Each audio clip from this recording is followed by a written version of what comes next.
Ang pagpapatuloy. Sa isang pasilyong ito maririnig ang sunod-sunod na sigaw na pagtawag ni Hilyong sa pangalan ng ating bida na si Kim Duk-ja, na makikita nating natabunan na ng napakaraming halimaw na oso na gusto siyang lapain. Makikita na nga din natin dito ang grabeng pagdadalamati ng batang si Hilyong sa kaibigang si Kim Duk-ja, na makikita pang ang tumutulo ang mga luha nito habang pasiga na tinatawag ang kaibigan at tagapagligtas. Ang regressor namang si Jung Yok-yu dito ay hindi inaasahang nanlalaki ang mga mata sa isang bagay. Habang nanlalaki pa nga ang mga mata nito ay sa isip niya ay grabe ang pagtataka sa hindi maipaliwanag na nasaksihan, dahil ang ating bida nga daw ay may kinaing isang bagay bago ito tuluyang madumag ng napakaraming halimaw na talaga namang pamilyar sa kanya. At dito nga ay makikita nating merong hawak ang ating bida sa kanyang kaliwang kamay habang pinipigilan ang agarang pagkamatay sa mga pangil at kuko ng napakaraming halimaw. Pinakita nga din dito ang desperadong paglagay ng ating bida ng Spectre Stone sa kanyang bibig para ito ay lunukan.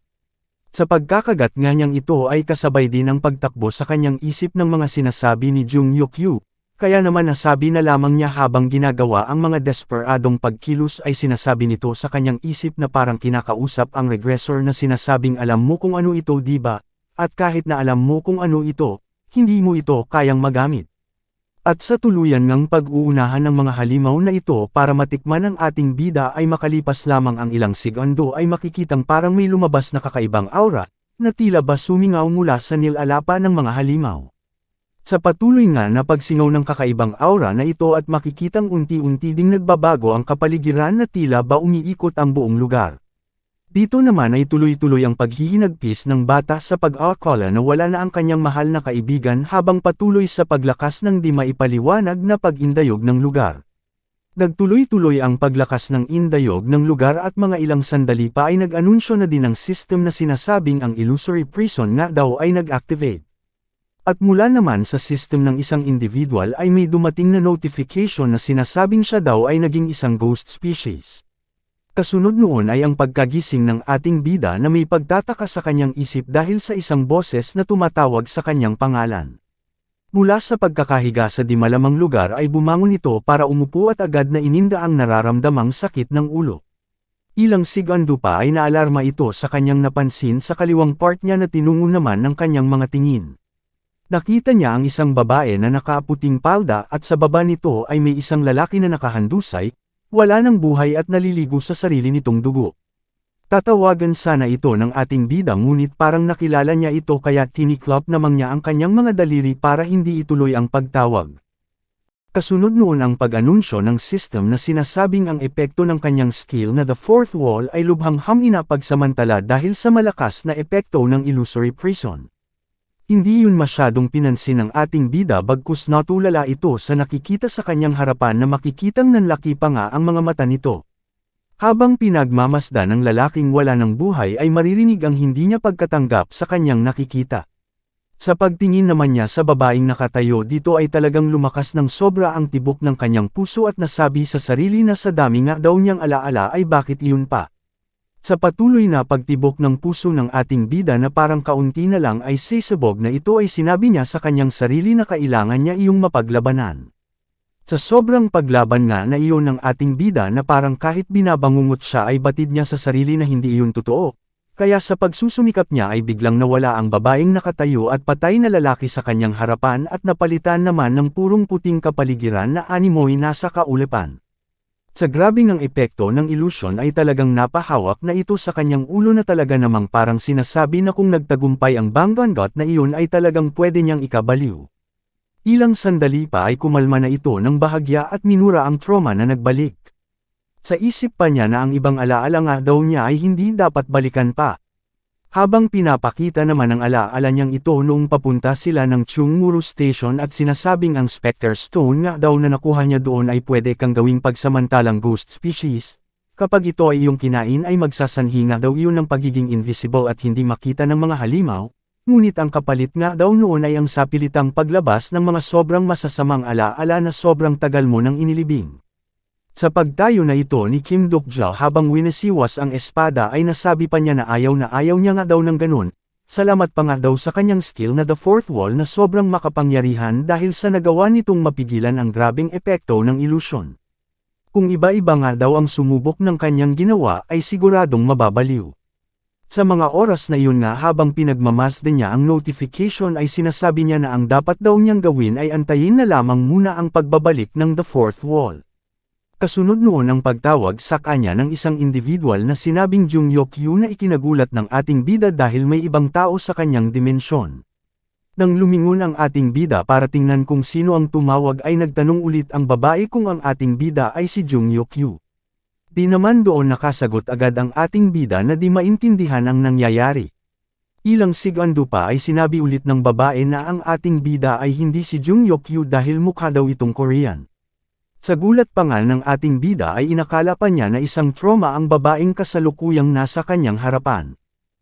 Ngunit sa pagtitig niya sa napakagandang babaeng ito ay nasabi niya sa kanyang sarili na hindi iyon isang trauma kundi isang tao na hindi niya kilala. Natanong pa nga niya sa kanyang sarili kung sino daw kaya itong babae na isang taga-ibang bansa na may dilaw na buhok. Pagharap ng babae ay damilat ito at nakita niya ang kaliwang mata nito na may kulay itim na eyeball at kulay pulang iris, at mula nga doon ay parang nagkaroon ang ating bida ng hinala kung sino ang babae. Ang babae naman ay parang nagtataka kung ano ang pagkakakilanlan ng lalaki na nasa kanyang harapan kaya habang nagpapatuloy sa pagtitig sa ating bida gamit ang pulang mata na tila kanyang abilidad, ay nagtanong ito ng maaayos sa ating bida kung ano ang ngalan niya. Sa kakaibang babae na nakita ay makikita natin ang ating bida dito na nag-aalala dahil hindi niya kilala ang nasa harapan. Kaya naman agaran niyang ginamit ang kanyang skill na character profile para makita ang pagkakakilanlan ng babae. Ngunit kinontra naman iyon ng babae na sinasabing ang character na si Anna Croft nga daw ay kasalukuyang ginagamit ang kanyang skill na mental barrier na may antas na 6, na humaharang naman sa mga gustong malaman ang kanyang stats. Ngunit dito nga ay parang nananaig ang character profile skill ng ating bida kaya sinabi ng system na sinasabing pilit pinapasok ng skill ng ating bida ang mental barrier na may antas 6. Sa labanan ng skill na ito ay talagang durog ang mental barrier ng babae na ito kaya nagpaabot na ng mensahe ang system na sinasabing sobrang dami nga daw impormasyon ng character, kaya ito ay isa summary na lamang.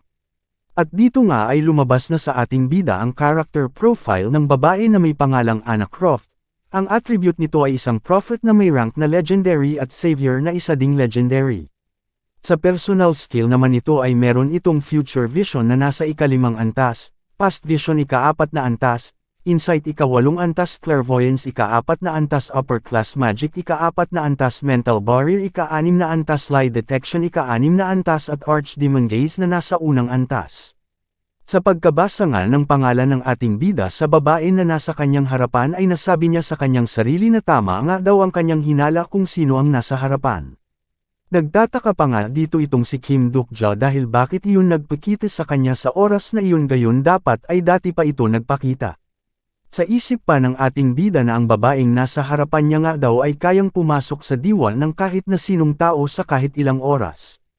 Ang babae nga daw na ito ay ang character nga daw ng TWSA na nakakakita ng hinaharap at may planong magtayo ng bagong hinaharap gamit ang kanyang nalalaman sa hinaharap. Nagulat pa nga dito ang babaeng ito dahil sa pagtawag sa kanya ng ating bida na ang prophet na si Anna Croft. Kaya dito ay kahit nagugulat ay agad nagtanong ang babaeng ito kung paano siya nakilala ng ating bida.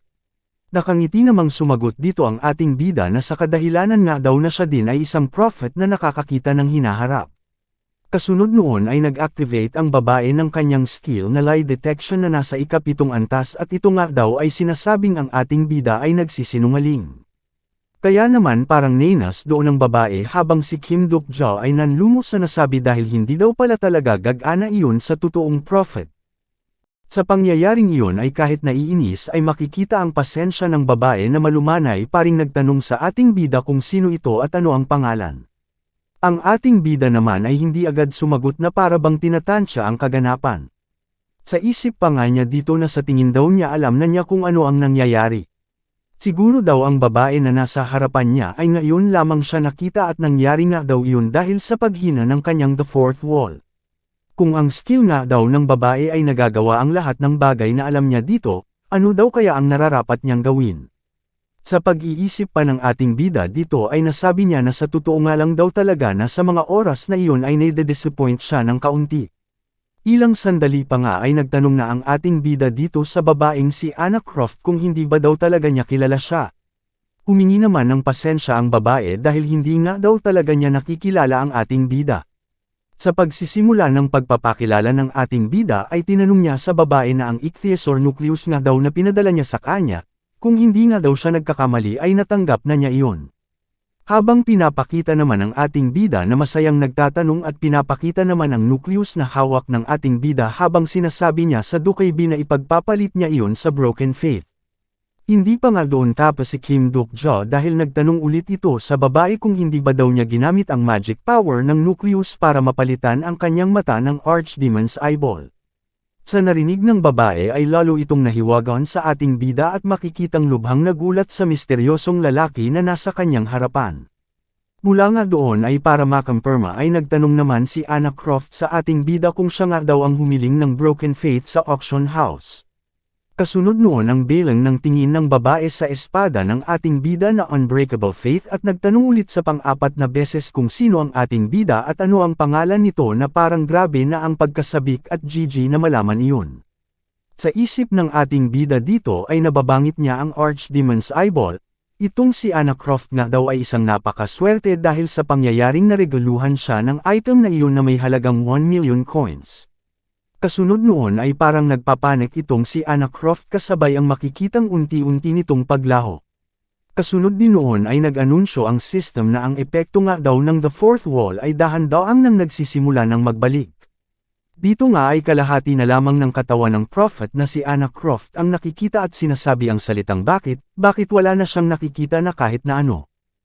Sa nangyaring iyon ay alam ng ating bida na wala ng pag-asa ang prophet na makitang muli siya sa kanyang kamalayan dahil sa sobrang overpower ng kanyang The Fourth Wall.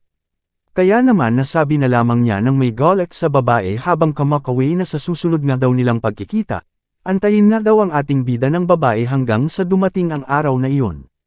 Sa tuluyang pagbabalik ng The Fourth Wall na anunsyo ng system ay tuluyan na ding naglaho ang imahe ng babaeng prophet na si Anna Croft. Habang ang ating bida naman ay tila inaasar ito sa posturang parang walang problema. Kasunod noon ang anunsyo ng system na sinasabing ang ating bida ay hindi na naapektuhan ng illusory prison dahil sa kanyang skill.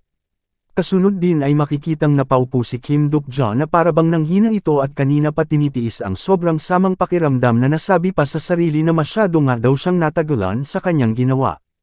Dito naman ay makikitang napahiga na din ito sa grabing pagod na naramdaman habang nasasabi sa sarili na sobrang dami nga daw niyang iniisip tapos nagpakita pa ang prophet na si Anna Croft sa kanya. Hindi nga daw yun maganda kaya sa tuluyan nga nitong paglapat ng ulo sa sahig ay naisip niya kung ilang oras na daw kaya ang nakakalipas. Naisip pa nga niya ang kanyang mga kaibigan, kinukumusta ito at sana naman daw ay okay lamang ang mga iyon. Sa nanghihinang mukha na ito ng ating bida ay nasasabi pa niya kung ang unang araw daw kaya ng ikatlong senaryo ay nagaganap pa. Natanong pa nga niya dito na parang nagdideleryo na ano daw kaya kung sa pagbabalik niya ay napapalibutan parent siya ng napakaraming mga halimaw. Naisip pa nga din nito si Jung Yokyu kung pinatay ng lalaki ang batang si Hilyong at kung maggagayon man daw ay, di nga natuloy ang sasabihin niya dito dahil sa parang nawalan na ito ng malay. Dito naman ay makikita na lang natin na tila may naririnig ito sa kanyang diwa na tinatawag ang kanyang pangalan. Sunod-sunod na pagtawag ang kanyang naririnig hanggang sa makikita nga natin na nagising na ang ating bida na may naririnig na napakalakas na boses na tinatawag ang kanyang pangalan. Si Kim Dokja naman ay sa pagkagising ay nanlaki ang mga mata na animoy binangungot ito. Sa takot pa nga niya sa naririnig niyang sobrang lakas na boses na inakalang illusion ay nag-activate ito ng skill na Dispel Evil na may antas na isa. Kasunod noon ang pagbungad sa kanyang harapan ang tatlo niyang tropa na masayang-masaya dahil nagising na ito na parabang sobrang tagal na itong natutulog doon. At dahil matagal nga nakatulog ang ating bida ay malakas ang epekto sa kanyang mga mata ng ilaw sa paligid kaya bahagya niyang ihinarang ng kanyang kamay saka nagpatuloy sa pag-aninag sa mga kasama. Dito nga ay tuluyan ng nakuha ng ating bida ang nangyayari na siya ay matagal nakatulog at nakahiga at ang kanyang mga kaibigan naman ay masayang iniisip siya at inalagaan. Ilang sandali pa ay bumangon na ang ating bida at umupo. Nagtanong din ito tungkol sa senaryo sa mga kasama na sinagot naman agad nila na tapos na nga daw iyon at masayang sinabi na nagawa nila. Sa narinig ay di na nagsalita si Kim Duk-jo at nilingan na lamang niya ang paligid at nakita niya ang napakaraming dugo at bangkay sa kanilang paligid na sariwa pa. Nakita pa nga niya ang dalawang tao na nakaupo na grabe ang paghihinagpis na tila ba ay nasa impyerno at nakasalang sa isang pagbabayad ng mga kasalanan na hindi nila alam kung ginawa nila. Pagkakitang iyon ni Kim Duk-jo ay sinabi nito sa mga kasama na masyado pa nga daw maaga para sila ay magdiwang. Hindi naman iyon naintindihan ni Hwee-won kaya sinabi ulit ni Kim Duk-jo na nakaligtas pa nga lamang daw sila sa unang araw at may 6 na araw pa. Kasunod noon ay tinangka ni Kim Duk-jo na tumayo ngunit pinigilan siya ni Yeon-song dahil hindi pa nga daw ito nakakapahinga kahit kaunti. Naramdaman ni Kim Duk-jo na parang hindi pa nga niya kaya nagtanong na lamang ito kay Yeon-song kung ano na ang eksaktong oras. Dali-dali namang kinuha ni Yeon-song ang kanyang relo sa kanyang bulsa at sinabing ang oras na nga daw ay 8:30 ng umaga. Dagdag pa ni Yeon-song na 30 minuto na nga daw ang nakakalipas nang matapos ang unang araw ng senaryo. Sa narinig ay parang natuwa ang ating bida at nasabi sa sarili na kung ganoon daw pala ay hindi siya nakatulog ng sobrang tagal. Kasunod noon ay nagtanong ulit si Kim Duk-jo kung nasaan daw ang batang si Hilyong. Agad namang sumagot si Hwee-won at tinungon ng tingin ang kinaroroonan ng bata. Sa pagkakita ng ating bida sa tinungon ng tingin ng kanyang kasama ay tinungon na din ito ng kanyang tingin at sa nakita ay makikitang nanlaki ang mga mata ng ating bida sa pagtataka, at nasabi sa sarili kung bakit si Jung-hyuk ay kinakausap ang bata. At mula nga doon ay makikita nga natin na nag-uusap si Jung-hyuk at ang batang si Hilyong sa isang bagay na sa pagkakarinig nga ng ating bida dito ay hindi maintindihan dahil ito ay putol-putol. At dito nga ay talagang wala nang maintindihan kahit kaunti ang ating bida kaya napamura na lamang ito sa kanyang isip at nasabing hindi niya marinig ang pinag-uusapan ng dalawa. Sa pag-uusap pa nga ng dalawa ay biglang sumagi sa isip ng ating bida ang imahe ni Jung-hyuk habang gamit ang kanyang Eye of the Sage at nagugulat. Kaya mula nga doon ay naghinala siya kung kanino ba talaga ito nakatingin na nagpagulat dito. At dito nga ay seryosong tinatanong ni Jung-hyuk ang batang si Hilyong kung sigurado ba daw ito na hindi siya sasama sa kanya. Sumagot naman ang batang si Hilyong ng opo hindi ako sasama. Sinabi pa ni Jung-hyuk na kung sasama ito sa kanya ay mabilis itong lalakas at mas mabilis pa kung siya ay nagpapatuloy na sumama sa ating bida. Sumagot naman ang bata na hindi parent daw ito sasama sa kanya. Habang makikita sina Kim Duk-jo at mga kasama nito na pinapakinggan ang pag-alok ni Jung-hyuk sa bata na sumama sa kanya. At dito nga sa pagtanggi ng batang si Hilyong ay walang pusong sinabi ni Jung-hyuk na tanga nga daw ang bata na talaga namang pag-uugali ng hindi isang palakaibigang tao. Kasunod noon ang paggamit ni Kim Duk-jo sa kanyang skill na Omniscient Reader's Viewpoint na nasa ikalawang antas para mabasa ang nasa isip ng baliw na regressor na sarili lamang ang iniisip. At mula nga doon ay nakita ng ating bida na tumingin sa kanya ang lalaki habang sinasabi sa isip na napakaswerteng bastardo nga daw ang ating bida, at sa tingin daw niya ay hindi muna niya ito papatayin at mag-antay pa ng kaunting panahon. Naiinis naman doon ang ating bida at sinabing dapat daw ay may sabihin din siya, pero ramdam niya sa kanyang sarili at mga kalamnan na wala talaga siyang lakas na para sumigaw o itaas man lang kahit kaunti ang kanyang boses. Kasunod noon ay napansin na ng batang si Hilyong ang ating bida na nagising na nagsanhi naman ng paglaki ng mga mata nito sa tuwa. At dali-daling tumakbo sa ating bida habang binabanggit ang pangalan ng ating bida at mula nga doon ay nagpatuloy na din sa pag-alis si Jung-hyuk at kasama nitong si Ji-ye. Habang paalis pa nga ito ay nabasa ng ating bida sa isip nito na sinasabing wala na nga daw oras na dapat sayangin kaya kailangan na daw niyang maghanda para sa kanyang plano sa parating na gabi.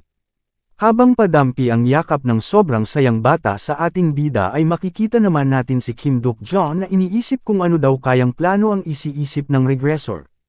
May sinasabi pa nga sana dito ang regressor ngunit ang ating bida ay talagang wala ng lakas na nagsanhi sa kanya para mapahiga. Habang sinasabi sa isip na kailangan daw niyang isipin kung ano ang binabalak ng regressor ngunit grabe na nga daw talaga ang kanyang pagod at hindi na niya kaya kahit mag-isip man lang. At doon nga ay makikitang nakatulog na nga ulit ito habang ang iba ay tinatawag si Kim Duk-jo nang may pag-aalala ngunit ang iba naman ay sinasabing hayaan na daw nila na makapagpahinga ang ating bida, at sinabing umalis na daw muna si Hilyong sa ibabaw ni Kim Duk-jo na sinunod naman ng bata. Makikita pa nga natin dito habang paalis na parang naiinggit itong si Jie sa pagkakaibigang meron itong tropa ng ating bida, kaya habang paalis ay makikita ang lungkot sa mukha nito na parang sinasabi na gusto din niya ng ganoong kasama. Habang itong regressor ay seryoso at parang malalim ang iniisip habang nagpapatuloy sa pag-alis. At dito nga ay inanunsyo ang time skip na sinasabing nakalipas na daw ang 3 araw mula nang magsimula ang ikatlong senaryo. At doon na din po muna nagtatapos ang ating episode, pa-like naman po ng ating video para suporta na din po sa ating channel. Maraming salamat, abangan po sana ninyo ang ating susunod na episode na talaga namang pag-anda ng pag-anda. Shoutout na din po sa aking mga tagapanood na ito. Maraming salamat po sa inyong lahat at mabuhay po kayo at magpakarami.